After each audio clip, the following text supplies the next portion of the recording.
MD pathologist आहे, पण वेगवेगळी कामं करण्याची आवड असल्यामुळे वेगवेगळ्या ठिकाणी कामं केली. मी क्लिनिकल रिसर्च ऑर्गनायझेशनला काम केलं पुण्यामध्ये. तिथे USHLBEचं एन्व्हायरमेंट होतं, USHLBE अक्रेडिटेशनचं एन्व्हायरमेंट होतं, वातावरण होतं. तिथे तुम्हाला कुठलीच गोष्ट रेकॉर्ड नाही केली असं चालायचं नाही. 2 तासाची ऍक्टिव्हिटी असेल तर रेकॉर्ड करायला 4 तास लागायचे रेकॉर्ड ठेवायला, कारण कुठलीच ऍक्टिव्हिटी रेकॉर्ड शिवाय व्हायला नाही हवी. बरोबर. त्यानंतर मी चेन्नईला काम केलं लाईफ सेलसाठी मेडिकल डायरेक्टर म्हणून. त्या कंपनीला मी 9 नॅशनल आणि इंटरनॅशनल अक्रेडिटेशन दिली. त्या अँगलने भारतातला मी एकटाच डॉक्टर आहे ज्याला एवढ्या अक्रेडिटेशनचा एक्सपिरियन्स आहे. नॅशनल म्हणजे इंडिया लेवलला. ओके. ॲक्रिडिटेशन, त्याचा राईट प्रोनाउन्सिएशन इज डिटेशनचा उच्चार करायला आवड जातं आपल्याला, राईट. ॲक्री सोपं आहे, एकरी म्हणतो ना आपण तसं, ॲक्रिडिटेशन, राईट.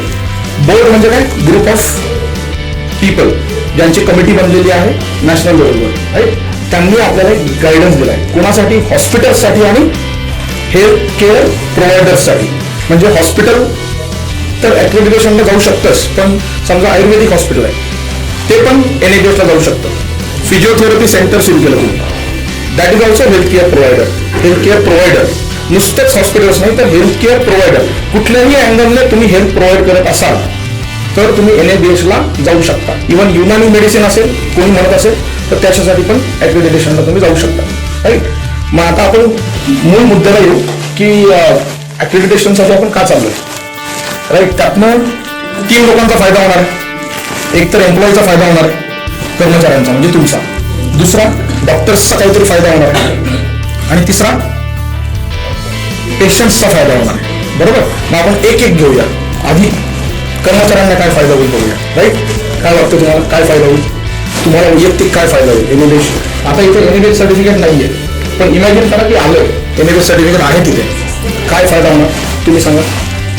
सगळ्यांना बोलायचंय, हा सगळ्यात पहिला नियम आहे. हा, तुम्हाला वैयक्तिक फायदा काय. तुम्ही याच्या आधी काम केलं NABH अक्रेडिटेड हॉस्पिटलमध्ये?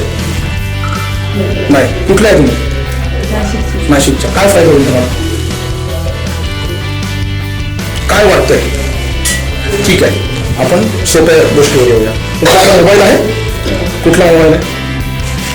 हा, का बरं सॅमसंग? का सॅमसंग कुठला आहे? बाकीचं ऐकायला येत नाही काहीच. सॅमसंग कुठला आहे? J7 prime. का बरं हाच घेतला?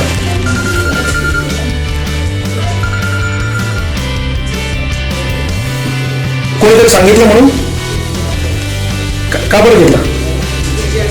फीचर्स. बरोबर, फीचर्स पाहिले ना, फीचर्स बघतो आपण, कारण खूप प्रकारचे मोबाईल आहेत. आपण काय बघतो? फीचर्स म्हणजे काय, डावी बाजू. आणि मग वर मोबाईल 1, मोबाईल 2, मोबाईल 3, याच्यामध्ये हे आहे 4GB, 4GB नाही 4GB, राईट. आणि मग सगळ्यात जास्त टिक्स, सगळे फीचर्स जो मोबाईल कव्हर करतो आणि जो अफोर्डेबल आहे. कारण सगळे फीचर्स प्रोव्हाइड करणारे मोबाईल बरेच असतील, नाही का खूप महाग पण असेल, पण त्यातल्या आपण काय करतो, कुठेतरी मध्ये थांबतो की अफोर्डेबल पण आहे, म्हणजे आपल्या खिशातल्या पैशालाही परवडेल आणि फीचर्स मध्ये पण तो इतर मोबाईलपेक्षा चांगला आहे, राईट. हे आपण करतो, राईट. मग समजा आता मी पेशंट म्हणून फ्रंट डेस्क हां तुझ्याकडे आलो, मोठ्याने बोला, फ्रंट डेस्क पेशंट म्हणून तुझ्याकडे आलो. बरोबर. माझ्याकडे म्हणजे माझा एक भाऊ आहे, त्याला घेऊन आलो, तो आजारी आहे. तर मी तुला असा प्रश्न विचारला की मी तुझ्याच हॉस्पिटलला याला ऍडमिट का करू, काय सांगशील तू? तुमचे फीचर्स काय? सगळ्या गोष्टी म्हणजे काय मला नाही कळत. मेंटेन आहे म्हणजे काय? स्पेशालिटी म्हणजे हां स्किल्स, हा एक फीचर आहे. सगळे स्किल्स माझ्याकडे अवेलेबल आहे. नेक्स्ट,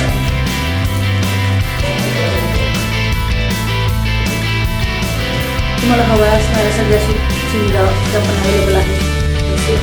ओके, ठीक आहे. म्हणजे तुमच्या लक्षात आलं मला काय म्हणायचं, आपण काम करताना आपण काहीतरी विकतोय कुणाला तरी, राईट. आपण आपल्या सर्व्हिसेस देतोय, पण ज्यावेळी समोरचा विचारतोय तुमचे फीचर्स काय, तर आपल्याला सांगायला अवघड जात आहे, कारण याचा विचारच करत नाही आपण कधी, की मी जर पेशंट म्हणून आलो तर मला सर्व्हिस काय मिळायला पाहिजे, काय कसं सांगणार आहे. तर एका हॉस्पिटलला एका सिस्टरने सांगितलं, मी तिला विचारलं की ICU माझ्या पेशंटला ऍडमिट करायचंय, का बरं ICUत ऍडमिट करू.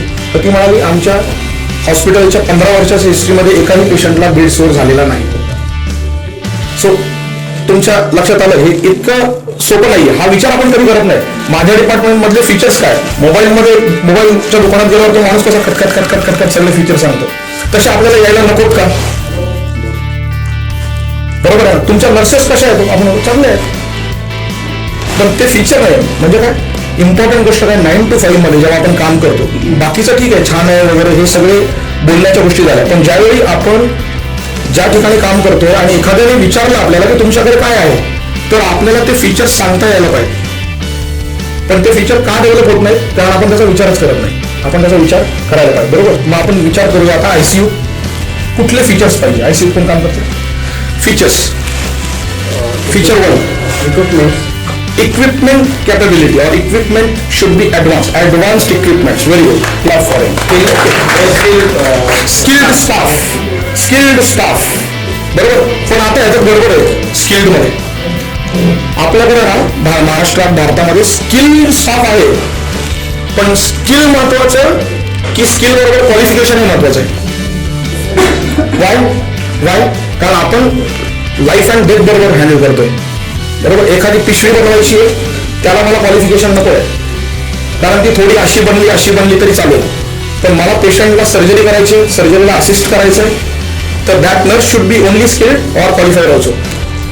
तो आपल्याला वाक्य काय बोलतो, क्वालिफाईड अँड स्किल्ड नर्सेस. बरोबर. अजून फीचर काय असू शकतं, मी तुला बोलायलाच लावणार जायचं, तू पाहिजे मॉर्टॅलिटी रेट कमी, लेस मॉर्टॅलिटी रेट. Very good. काय वाजवा. ओके. सो याला काय म्हणायचं, फीचर्स डेव्हलप करणं. बरोबर. मग ही गोष्ट समहाव आपल्या इंडियामध्ये झाली नाही, असे डिस्कशन्स झाले नाहीत. त्याला बरीचशी कारणं आहेत, लॉजिकल कारणं आहेत. पूर्वी एक तर डॉक्टर्स होते, जेव्हा डॉक्टर्स आले तेव्हा त्यांना या गोष्टींचा विचार करायला वेळ नव्हता, एवढे पेशंट्स होते. बरोबर. आणि त्यावेळी क्वालिफाईड नर्सेस नव्हते, त्यामुळे त्यांना जी अवेलेबल आहे त्यांना स्किल द्यायला लागली. त्यामुळे आपल्या कंपाऊंडर्सला पण सर्जरी येतात, नंतर येतही राहतील. पण ही एक रिव्हॉल्युशन आहे. हळूहळू आपण कुठे चाललोय, क्वालिटीकडे चाललोय. क्वालिटी म्हणजे काय, क्वालिटीची खूप डेफिनेशन आहे, पण सोपी डेफिनेशन आणि प्रॅक्टिकल डेफिनेशन जी मी तुम्हाला याच्या आधीच बोललो आता. फीचर्स, जे फीचर्स तुम्ही स्वीकाराल की मला माझ्या हॉस्पिटलमध्ये हे द्यायचंय, त्याला तुम्ही किती अचीव्ह करताय आणि तसंच ठेवताय, त्याला म्हणायचं क्वालिटी. बरोबर. जसं रेडमीनी स्वतःची एक क्वालिटी ठरवली आहे की 2 मेगापिक्सेलचा कॅमेरा टाकणार मी फ्रंटला आणि बॅकला 4 मेगापिक्सेल टाकणार, तर ते प्रत्येक मोबाईलमध्ये 2 आणि 4च टाकणार. That is what is quality for Redmi. Right. 40 साठी 0% मॉर्टॅलिटी रेट फॉर एक्झाम्पल, ही फीचर असू शकते. निम्ससाठी सुरुवातीला 2% मॉर्टॅलिटी रेट, ही फीचर असू शकते. पण हे ठरवलं तुम्ही एकदा, डिटरमाइन, जे ठरवलंय तेच तुम्ही मिळवणं म्हणजे क्वालिटी मेंटेन करणं. राईट.